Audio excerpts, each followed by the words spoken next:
صاحب ٹائم بالکل کم رہ گیا، معذرت، لیکن سوال وہی ہے کہ ایجنڈا آپ کے ذہن میں کیا ہے، کیونکہ آپ نے یورپ سمیت سارے ممالک میں جانا ہے کہ پاکستان کا مقدمہ جو ہے وہ لڑا جا سکے۔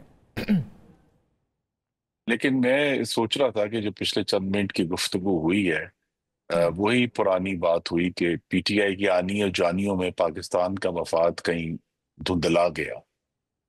دیکھیے کل بھی خیبر پختونخوا میں جہاں پی ٹی آئی 12 سال سے حکومت کر رہی ہے، ایک لیوٹیننٹ پاکستان کے لیفٹیننٹ کو ڈی آئی خان میں اغوا کیا گیا، اور وزیرستان میں ایک کانوائے کو ایمبش ہوا۔ بلوچستان میں جو ہے قلعہ جو ہے عبداللہ میں ایف سی کے فورٹ پہ اٹیک ہوا۔ بدین میں ایک مذہبی جماعت کے رہنما کا مرڈر ہوا۔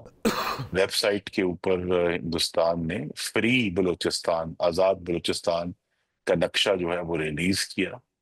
تو یہ جو ہماری جو سیاسی چپکلش ہے یا اختلاف ہے وہ چلتا رہے گا، لیکن ہندوستان رک نہیں رہا، وہ ہمارے پر حملہ آور ہے۔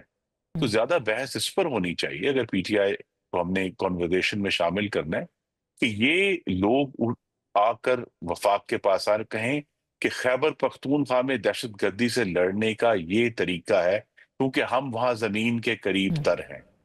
لیکن وہاں سے تو یہ خبر آتی ہے کہ ہم دہشت گردی سے نہیں لڑیں گے، ان کے وزیر اعلیٰ آن ریکارڈ ہیں کہتے ہوئے۔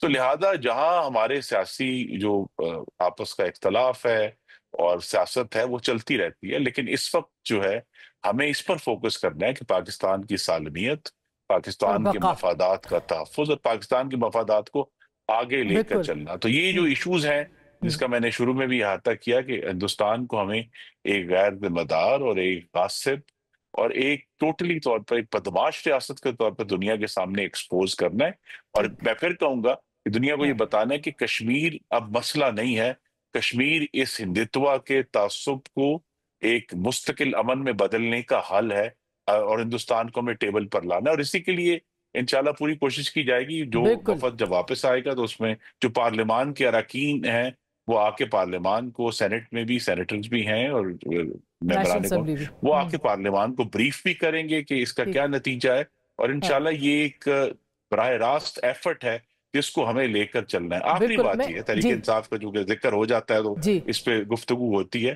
کہ جی کیا ان کا یہ خیال ہے کہ انہوں نے 3 سال جو افواج پاکستان کے اوپر ایک باقاعدہ اتنا زہر کا حملہ کیا ہے، 1971 کی یاد دلائی ہے، انہوں نے بار بار ہر قسم کے الفاظ ان کے ممبران نے، اب یہ لاکھ کہیں کہ جی وہ ہمارے ممبر نہیں ہے یا ملک سے باہر ہے، ہمارا اس پہ کنٹرول نہیں ہے، لیکن ایک منظم کیمپین چلی ہے۔ تو ٹھیک کیا یہ مارکہ حق کی وجہ سے اب اس 3 سال کا جو زہر ہے، جو ٹھیک گند ہے۔ ہے، جو افواج پر پھینکا گیا، کیا اس کو ہاں بھلا دیا جائے، وہ ختم ہو گیا ایسے ہے؟ اگر بالکل۔ ختم